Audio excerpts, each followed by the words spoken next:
Hello, everybody, and welcome back to the Bitter Rivals podcast. This is episode 122, powered by 91N. I am your host, Avery Roush, along with co-host Gitano Gallo, as per usual. Actually, do you know what? All things considered, a lot to talk about this week. Auston Matthews hit 100 points, obviously huge. He's at 64 goals. I believe that is through 75 games. How many games do the Leafs even have left? I think we have, I want to say, 6 games left now. So he's got 6 games to score 6 goals to get to 60. I think it's a foregone conclusion he'll hit 65, which is huge. I believe it was 64 that MacDermid had last year. Is that correct? Pretty sure that sounds about right. I will double check for you right quick here. So hitting 65, I think, is probably a milestone that Auston wants to hit because he wants to be the best goal scorer in the NHL, and part of that is having a season where you've scored the most goals in recent memory. What did Ovi have back in the day? 65? I believe it was 65. Probably his. So he definitely hasn't hit 70. So, What do we got? 65. Yeah, 65 is Ovi's top for sure. So even let's say 70 doesn't happen. I think even hitting maybe like 66 would be huge. Most goals in the season in the modern era, like since Lemieux, right? I think that would be huge for him. And I think he's more than capable of scoring 2 more goals over these next 6 games. Don't want to jinx him, knock on some wood here, but he's just one of the greatest goal scorers that the league has ever seen. I think he's already cemented himself as one of the greatest Leafs of all time, even though he hasn't won a Stanley Cup. He's only won 1 playoff round. But just his sheer ability to score goals is something that this team has never had in its over 100-year history. Can I just touch on Ovi real quick here, because I'm looking at this? He put up 65 in his 3rd NHL season. Yes, he did. Like, that's that shit insane. But sorry, you can continue with your Matthews praise. It's well deserved. Yeah, and 100 points. I believe that's the first time he's done that in his career. That's huge. Really? I don't believe he's got 100 points in any season. I'm gonna double check now that you've said that. He'd had 106 when he scored 60. So yeah, I was gonna say, like, he's always been kind of a 30-ish, 40-ish assist guy. So you figure with the that year he had 60 and 46. Yeah. Okay. Yeah, that feels right. Yeah, and this year, who knows what he ends up with. He'll probably end up somewhere around that 106 range, 106, 107. He'll probably set career highs in both of those. And as you know, one of the best parts of Auston Matthews' game is his 200-foot game, right? So you got a guy who's going to put up at least 65 goals, it looks like, this year, and plays 200 feet. He's a plus 33 on the season. I know we talk about it not meaning a whole lot, plus minus. There's a lot better stats that you can look at, but those all are sparkling as well. Yeah. He's the consummate franchise centerman, and we are so lucky to have him. Mitch Marner made his return last night, so that's noteworthy. We didn't pay much attention to the game, you and I. As we know, we were kind of dialed in on WrestleMania, so we didn't. We kind of failed you on that end, listeners. To be fair, though, it really is it was a dead rubber of a game. What did it end up? 4-2? 4-2. In terms of like the actual standings, entirely meaningless. The Leafs are going to finish in that wild card spot. The Habs are. They're going to be 3rd in the division. They're not in a wild card. I totally fucked that. Yeah. Anyway, they're going to be 3rd in the division. Habs are out. They were eliminated from the playoffs officially, mathematically, last week. So really, just players playing for pride. Playing for points. Yeah. Obviously, Matthews getting his goal there. Nick Suzuki putting up his couple points, almost at a point a game pace. Yeah, really wasn't much of an entertaining game, if we're going to be totally honest. Yeah, well, Matthews had a goal last night, so that's big for him. I just kind of wish I paid a little bit more attention, so I had a little bit more of an update on how Marner looked last night. But yeah, I'm sure he'll be back to doing Mitch Marner things soon enough.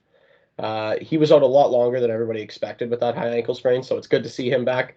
Bobby McMahon scored again last night. That gets him 15 on the year, and he didn't even play a full season. He looks like he could be a 20-goal scorer kind of guy. That's great to see.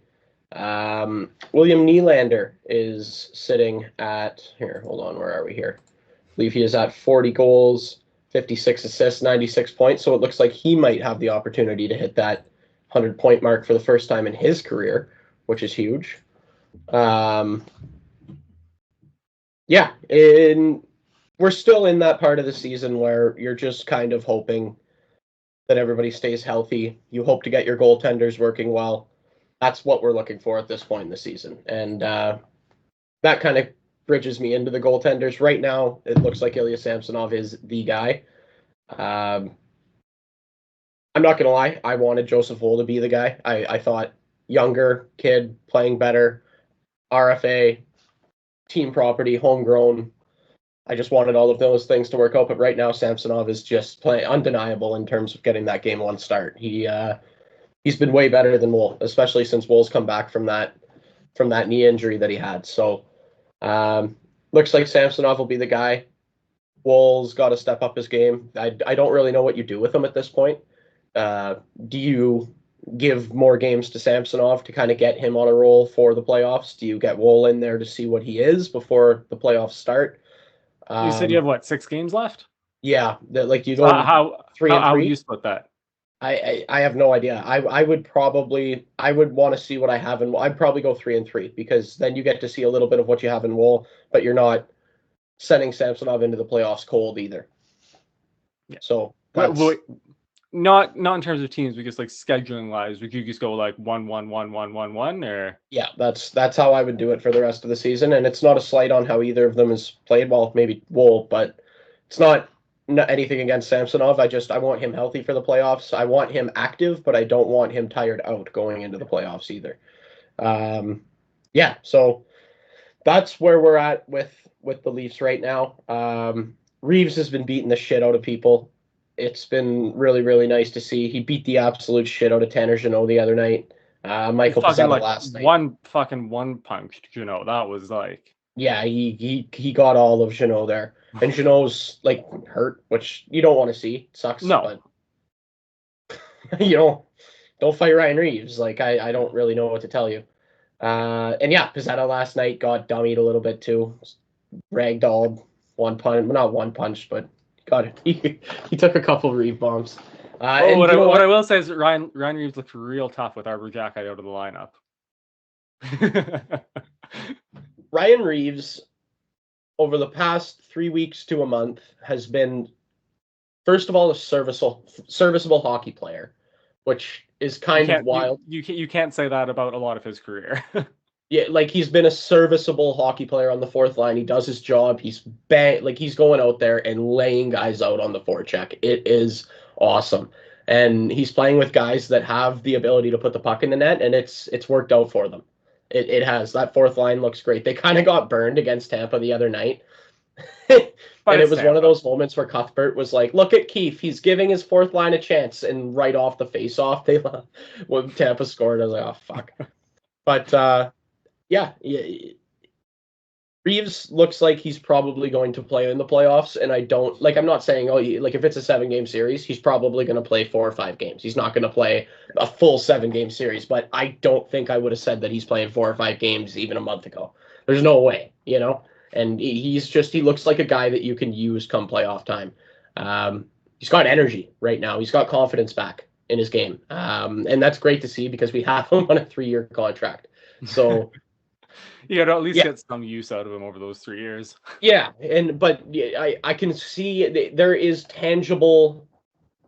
You can see what he's bringing now. Yeah. If that where you could not see that at the beginning of the year. He looked shook. Well, he looked for most of the year. Yeah. Well, he didn't play for a lot of the year because of how bad the beginning was, right? And Bobby McMahon came into play, and he scored 15 goals. You're not taking him out of the lineup. No. And that kid too, 4 checks like a madman. I don't know. I'm not gonna say like I do. Obviously, my pick is that the Leafs are gonna win the Stanley Cup this year. I'm not gonna say that we're more dominant a team on paper than we've been in previous years, but they seem like they have some mojo going. They're getting in scrums. They're punching guys in the head. Reeves is just destroying guys. Like, but everybody else is doing it too. Like, it's great to see. Matthews is out there throwing the body around. Domi's getting in people's faces. Bertuzzi's putting guys in headlocks and like literally I forget when that was. I don't even know if that was this week. He had a masterclass on how to not take an instigator. It was wild. Like a masterclass. He just like grabbed Buddy by the throat, waited into like as soon as he saw him drop his gloves, it was like one motion, glove down, and just clocked the guy in the face. 5 minutes for fighting. Masterclass on how to not take an instigator. It was electric. And if you don't think that attitude that those guys have brought, that they've been playing with for the past month, is going to translate to a higher chance of playoff success, then you're crazy, because the playoffs are a completely different game. And that's the game that it is. Right? And they just look a lot more primed in that respect. Maybe they're not more talented on paper, right? But they look a lot more ready for playoff hockey right now than I've ever seen them. That's what I'll say. Yeah, I honestly find it hard to argue. Hard to argue that. It's just, yeah, it feels like the Leafs are playing playoff hockey before the playoffs, which is weird because in my lifetime they've never done that. They've never done that. They've always been soft as baby shit. So it's just so refreshing to see guys like, I forget who it was, but like to see a Domi, I forget who Domi beat the shit out of, but Domi beat the shit out of somebody the other day, and I was like, I'm getting like goosebumps seeing a Domi just fist flying into guys' jaws. Like that is so refreshing to see. It's all like it's wild, and they're about the same height. Obviously, Ty was a little bit thicker, but man. I mean, Max trades that off for being a better actual hockey player. So he does. He's got some vision, man. He's got speed and he's got vision. No, he put up like 70 something points that 1 year in Montreal. Like he's not a fucking slouch. No, that kid can play. And I really, really hope he resigns. I hope he wants to build a legacy here in Toronto because I think he can. Anyway, that's what I got out of Toronto this week. I was gonna say, speaking of Habs putting up 70 points. Nick Suzuki is just he's got 30 goals. First Habs 30 goal scorer since Alex Galchenyuk. Like, you know, we're just gonna brush past that. He's got 33. We got 6 games left. 35 is definitely doable. 40 is not totally out of reach, which is nuts to say. I never saw Nick Suzuki as a goal scorer. I always thought he was the setup man. Still, he's got 41 assists for 74 points in 76 games. So he's 2 points off being a point a game player, which is just, the Habs haven't seen that since fucking like the 90s. It's nuts. The last point a game player who didn't play 82 games that season in Montreal was Alex Kovalev, and I think it's 05-06. He put up like 77 points in 77 games, or something similar to that. Like high 70s.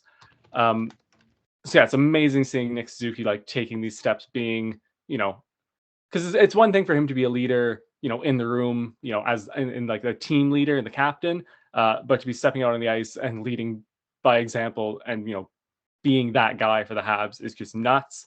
And obviously you're seeing the massive payoff for Juraj Slafkovsky as well, who is currently sitting at 45 points, again, probably going to hit 50 by the end of the year. And just the steps that he's taken alongside Suzuki this season. It's basically, the season has been, and let me finish this because this is going to be one. This has been as successful, like this has been as successful as the Habs season could have been this year. And with all things considered, you're seeing that top line make huge strides. The young defensemen have all looked great, and I'll get to them because a bunch of them are hurt right now.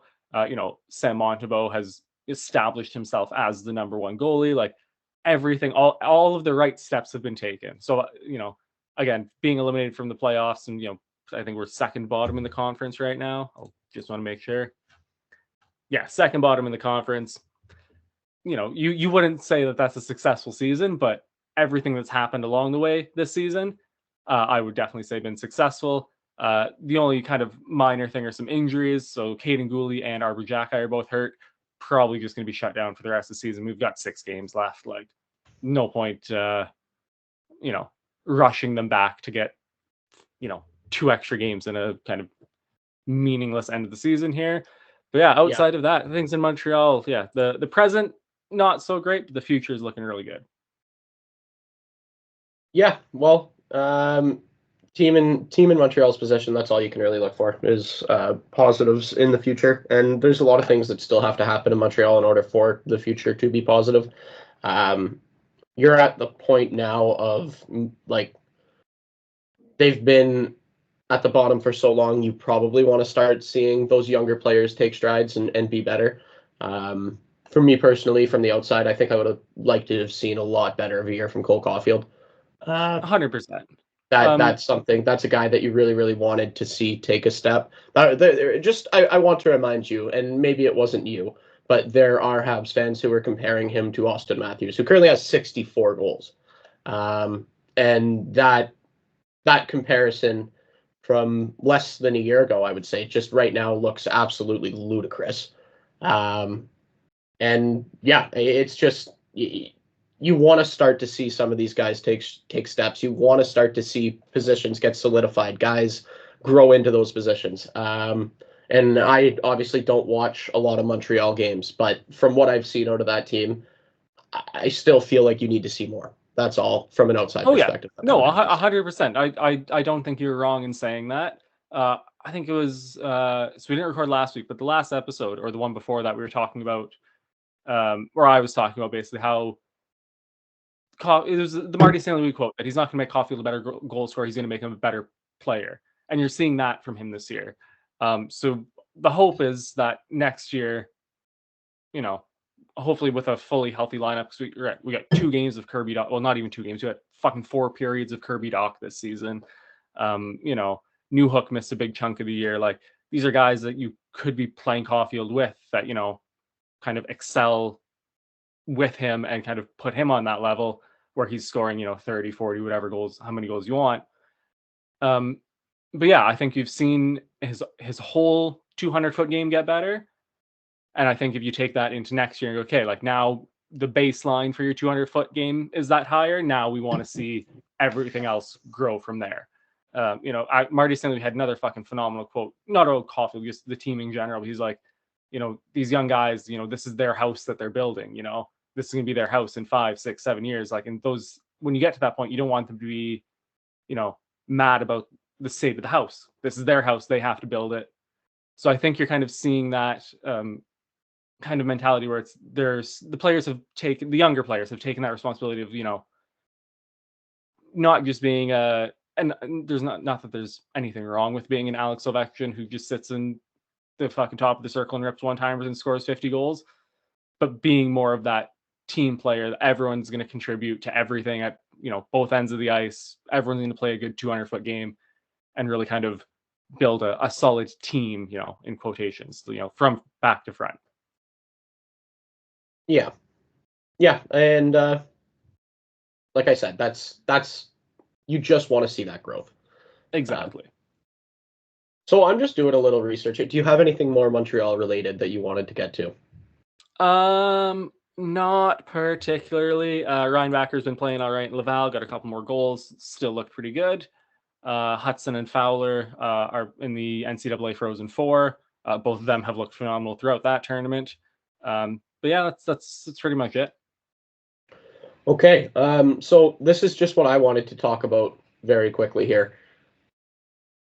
We are 9 years out from Jamie Benn winning the Art Ross with 87 points. That was 9 years ago. There are currently 12 players in the league with 87 or more points. Yeah. Like, how the fuck did that happen? I'll tell you how it happened. Guys like Auston Matthews, Nikita Kucherov, Nathan McKinnon, Connor McDavid, Artemi Panarin, David Pastrnak, Mikko Rantanen, Leon Draisaitl, JT Miller, Nylander, Reinhart, Forsberg, Kaprizov. Guys like that didn't exist in the early 2000s. The game was in a dark place at that point in time, and it's. Bro, what are you talking about? Early 2000s? That's what you're talking about, like the mid-teens. Early 2010s. I'm sorry. I'm sorry. That's what I meant. But it was just, I can't believe the disparity from then until now. That is wild to me. So you remember that big long screenshot I sent you, and then you sent me the meme of that's great, or I'm sorry, I'm not reading that whole thing. That's exactly what it was talking about. How like someone in the hockey Reddit had made a comment about like, oh, a team needs like 110 point goal scorer to like win a Stanley Cup, and somebody went through, because it's Reddit, and systematically picked through like all of the last, I think it was 15 years of Stanley Cup winners, and said like, okay, these ones, like, you know, their top point guy had like 80, this guy had like 70, this guy had like, and went through, and he's like, you don't actually need these like, or at that time you kind of didn't need these 100-point scorers to win Stanley Cups. Like that just wasn't the era that we played in. And it's nuts to look at it now and be like, you could have the Leafs who, you know, have what, 3 guys probably for 100 points? Matthews, Marner, Nylander. Marner's not going to hit 100 because he had to sit out for a few for 12 games. But typically would be, right? Well, he typically sits around like the 95, 100 mark. Yeah. You know, you look at fucking Rantanen and Makar and McKinnon in Colorado, like Tampa, Kucherov, like all those guys. Kucherov has 136 points, dude. Bro, it's fucking insane. Also, it's insane that McDavid is on pace for like 80-something points, like pretty early in the year, and now is like going to probably finish like top 3 in point scoring in the league. It's nuts. Oh, he definitely is. He is in third right now with 130. Fourth place is Panarin with 111. Yeah, like it's just the levels that he is on. Want to hear a very telling stat? And again, we don't put that much stock in plus minus. Nikita Kucherov has 136 points and is only +8. Yeah. That's wild. Braden Point has 85 points and he's -14. Yeah, but here, like I said, we've talked about it a million times. Like plus minus is such a, it's so oversimplified. Yeah. But like you're I think it was you that said like it gives you at least like a baseline of like, you know, do good things happen when this guy's on the ice and he's not scoring, and it does. Very basic baseline, yes, but yeah. Dude, McKinnon has 131 points. He's got 48 goals. He's gonna hit 50. They only have 5 games left to play, though. Wow. There is so much talent in the league. Speaking of so much talent in the league, another talent that you need in order to play hockey is the ability to fight. So let's talk about fighting for a bit. We've already talked about it a little bit with Ryan Reeves, but let's talk about something a little bit more significant that happened this week in the NHL. Gitano, why don't you tell the listeners what happened this week? So Devils, Rangers, Madison Square Garden. Both coaches started their fourth lines. And we just got a full-on line brawl for the first time. And honestly, it feels like a decade. It might not be that long. But yeah, the ref dropped the puck. 1959. 1958. Okay, so we got 2 seconds of gameplay before all 5 guys on the ice, or all 10 guys, 5 fights. Yeah. Just box office shit, Abe. It was wild. So what were the matchups? We had Rempe. I don't know the matchups other than that one. But I can tell you that Keandre Miller, Barclay Goodrow, Trouba, and Rempe from the Rangers were all tossed. This article doesn't list who the 5th one was, but those 4 were tossed for the Rangers, and then MacDermid, Chris Tierney, John Marino, and Kevin Ball got tossed from the Devils. So of the 10 guys involved, 8 of them got tossed 2 seconds into the game. Yeah. I think the biggest thing for me that I loved about this was there was no supplemental discipline. There was no like penalties or anything after, other than like the 5s and kicking guys out. And then the trying player safety and the league just both went, nope, it happened. That's it. No supplemental, no fines, no suspensions, no warnings, no nothing. I thought that was surprisingly good from the league. Yeah. Well, one of my favorite parts about it was when Peter Laviolette and Travis Green were giving it to each other from the benches. Like that's they just screaming over fucking what's his face in the commentary thing in the middle. Pang. Yes, Darren Pang just screaming over top of him. Yeah. They had to mute Pang's mic because they couldn't obviously air what was being yelled across them. There were some pleasantries exchanged. Very pleasant. Yeah, man, that was fucking hockey. Like, pardon my French, but that was hockey at its finest right there. We'll give a little bit of a backstory as to what was going on here. So we're talking in terms of Rangers and Devils games. So 2 games ago that they played against each other, Rempe had a bad hit on Nathan Bastian, I believe. And it was, I don't believe he received any supplemental discipline. And then the last time they played, so 1 game ago. He was tossed from that game as well for a fight. Rempe? Okay. He had I forget who he hit, but it was a chicken wing elbow. And he elbowed a guy right in the jaw and then wouldn't fight MacDermid after, who was the newly acquired tough guy who knew what he had to do as the newly acquired tough guy in New Jersey, right? So he was going after Rempe, and not only would Rempe not fight him, and he got tossed for the hit also. Yeah. Not only would Rempe not fight him, he taunted him on his way off the ice, waving at him, and which is just not, like, you can't do that if you're not going to fight the guy. Like, you can do that after you beat the shit out of him, but you can't do it. And also, it's like after you throw like a really fucking awful chicken wing elbow too. Like, that's like, if you crush the guy clean at center ice and he gets hurt, like that's one thing. You can, I'm okay with a taunt or 2 there, but you can't fucking chicken wing elbow a guy in the head and then start taunting guys. Yes, and I think the hockey world agreed on that, right? Like that was classless from Rempe, and MacDermid put him on blast after the game. Yeah. Basically said he'd lost all respect for him if he had any to begin with, and that was basically what he said. So you knew, first of all, Rempe had been healthy. Like he got a 5-game sus for that chicken wing elbow, 5 game. I think he got 5 because I think it was almost the same hit as Gallagher, and I think they both got 5 for it. Okay, so even after he served a suspension, he did get healthy scratched for a few games. Like he wasn't playing. He's not that great of a hockey player. He just beats the hell out of people. So Peter Laviolette knew he needed to have Rempe in the lineup to answer for those crimes. Because what's going to happen if he doesn't is Panarin or Zibanejad or Kreider or one of their goal scorers is going to eat an elbow in the face. That's how hockey works.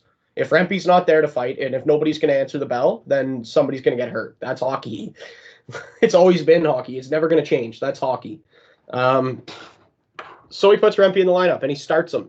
And remember, the Rangers, it was in MSG. So the Rangers had in MSG. Yeah, which is just electric. Awesome. Yeah, electric. Just incredible. But yeah, so the Rangers start who they want to start, and then the Devils have to submit their lineup card first. So MacDermid's in the starting lineup. So then Laviolette puts Rempe in it, and according to Laviolette, they thought 1 fight, MacDermid versus Rempe, and that was it. Center ice, MSG. Just get it out of the way. Like, yeah, just, exactly. We don't need bullshit for the rest of the game. Just have that was the idea. Next thing you know, there are 20 gloves on the ice. How we went in 2 seconds from 1 fight to 5, it was. Not only did we get the main event, we got the undercard, the prelims, the pre-prelims. It was wild. It was wild. Honestly, one of my favorite parts is the commentator. I don't know which broadcast it was. So obviously, there's a few. Laughing. He's like, "There's 5 fights and there's only 4 refs, like 4 officials on the ice. Like they're hopeless. Like they there's nothing they can do." Like, and dude, if you watch the fights back individually, like I tried. They're incredible. They were all bangers. Like the MacDermid, all 10 guys fucking went for it. Yeah, like the MacDermid Rempe fight was a marathon. That was a long fight. But like they were throwing bombs. It wasn't like they just fucking sat and hugged each other. Like they threw bombs the whole time. The Marino Miller fight, dude. Like Miller unreal. Dummied him. Unreal. Unreal. Miller took the shit on that guy. I did not know he had that in his locker. Dude, like, and there, like you said, there was no ref to break it up. So he's just like standing over top of him, like cocked, ready to fire another one while he's down and out. And Marino's not a fighter. Like, he's a great hockey player. He is not a fighter. And Andre Miller took full advantage of that.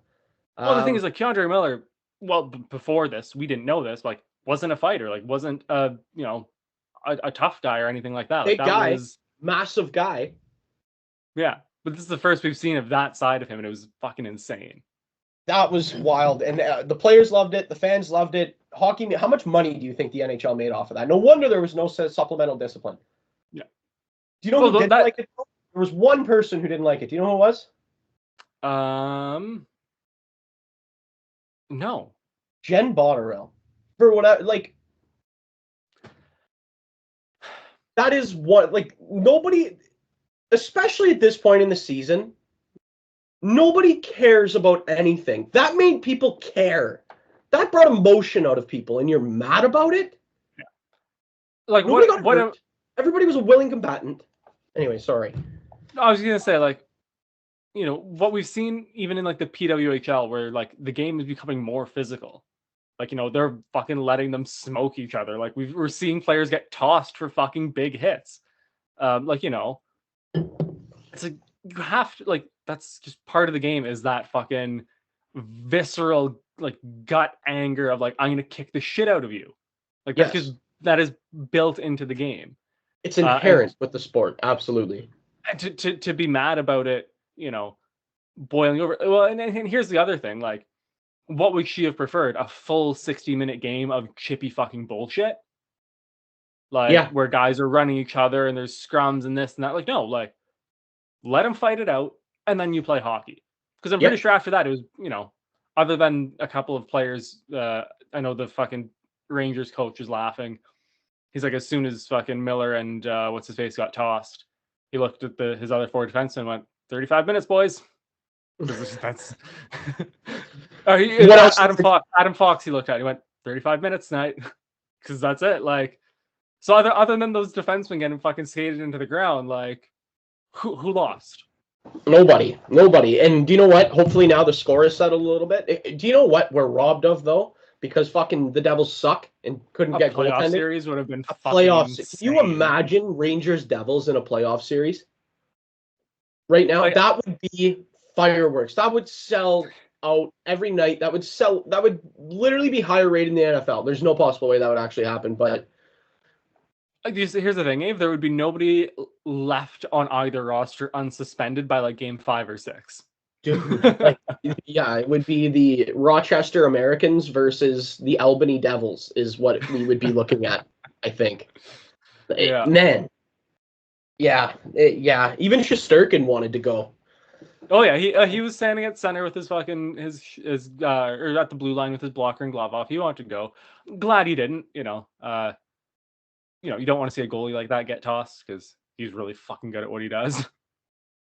But also the limbs, if they had went fucking like 6-on-6, that would have been what it can, because like, that the numbers stack. Carey Price versus Tim Thomas is like literally like a top 3 all-time favorite moment for me. Like, yeah, the Leafs haven't had a goalie fight, in your lifetime. Like, did you see what happened yesterday? Just one last thing I know that we needed to talk about. Did you see what happened yesterday to the ref, Steve Kazari? Yeah, I figured we were going to kind of deal with that a little later, but yeah, it was not great. He got run over by Hayden Fleury, completely accidental. Like, yeah, neither of them were looking. They were both watching the play. Yeah. But the NHL did put out the statement that he was responsive in the hospital, had movement in all his extremities. He was, good in that sense. But he's expected to recover, according to Sports. Yeah, definitely a scary moment. Not even just moment, whole kind of time period. Anytime anyone's stretchered off the ice, it's scary. But when it's an official, it's just kind of. Well, we've never seen that before. I've never seen that before. I've seen referees get hurt and have to leave the game, but I've never seen a referee get stretchered off. who was the fucking Calgary Flame that smoked the linesman from behind into the boards? I'm pretty sure he got checked I off. remember that. Who Who was the fuck that? was that? And he Was he it said Dennis Weidman? I feel like it was Dennis Weidman. yeah, it was. I gotta look this up now. Because it was awful. Because there Yeah. was something that happened there. He didn't like a call or something or whatever. And then the next time he skated up the ice, he just fucking smoked him from behind into the boards. Yeah, I'm watching this right now.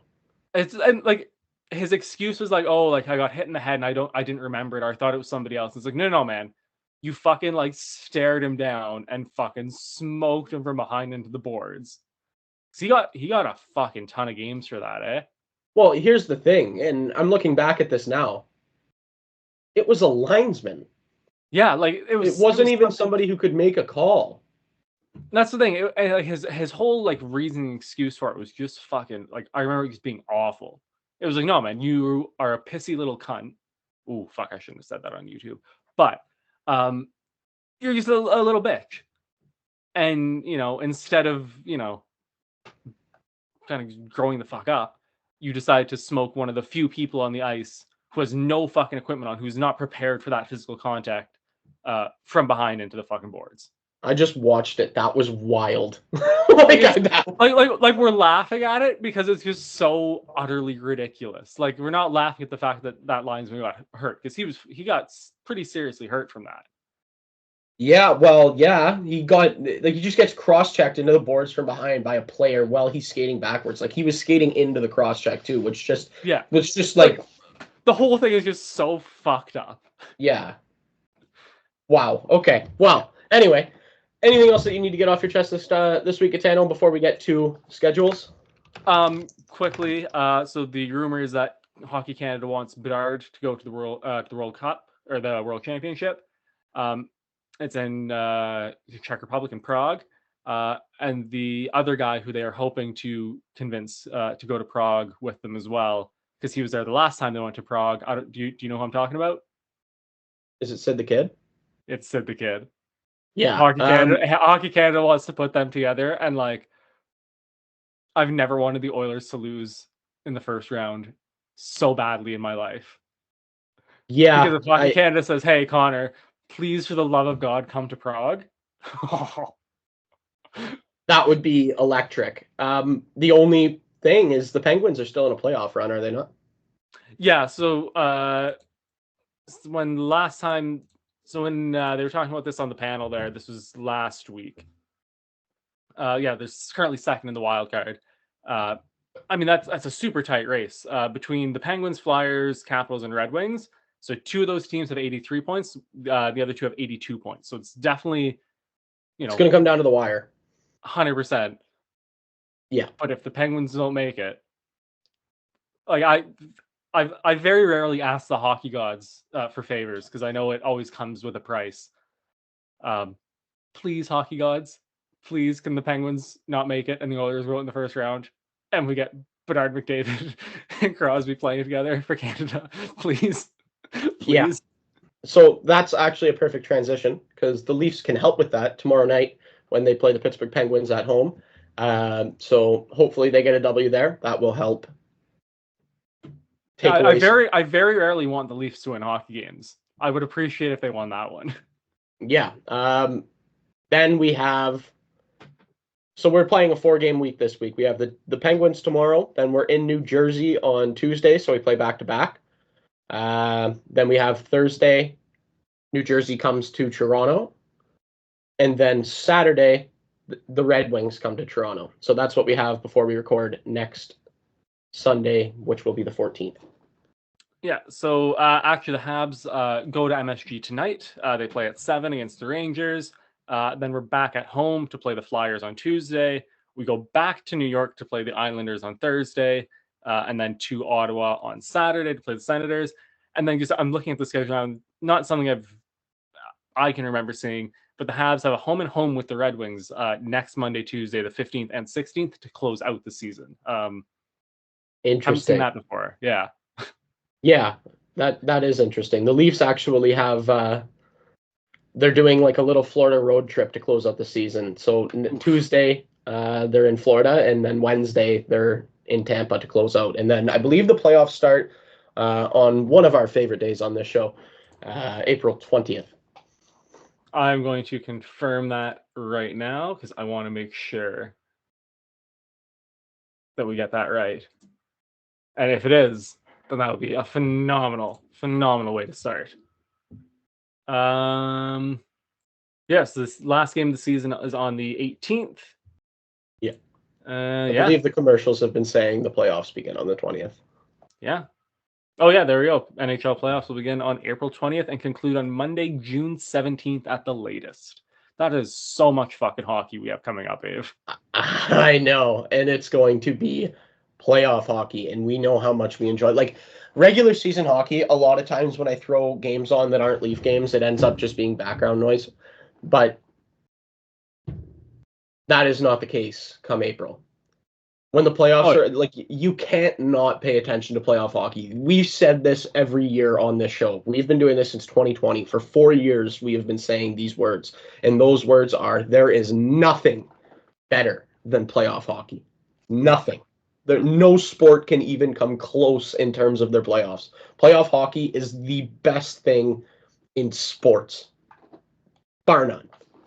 And, like, even, like, the nights that the Habs get eliminated outside of the cup final, like, I'm always just, like, crushed and, like, you know, pissed off and angry and sad.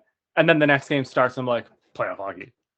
And I'm right back into it. I'm right back into it. Right into it. Everything is so much tighter. Everything is so much more intense. It means so much more. Guys are so much more willing to give up their bodies for the game. Like, it's amazing.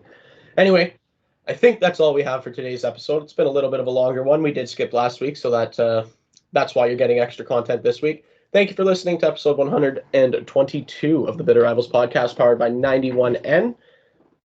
We will chat next week.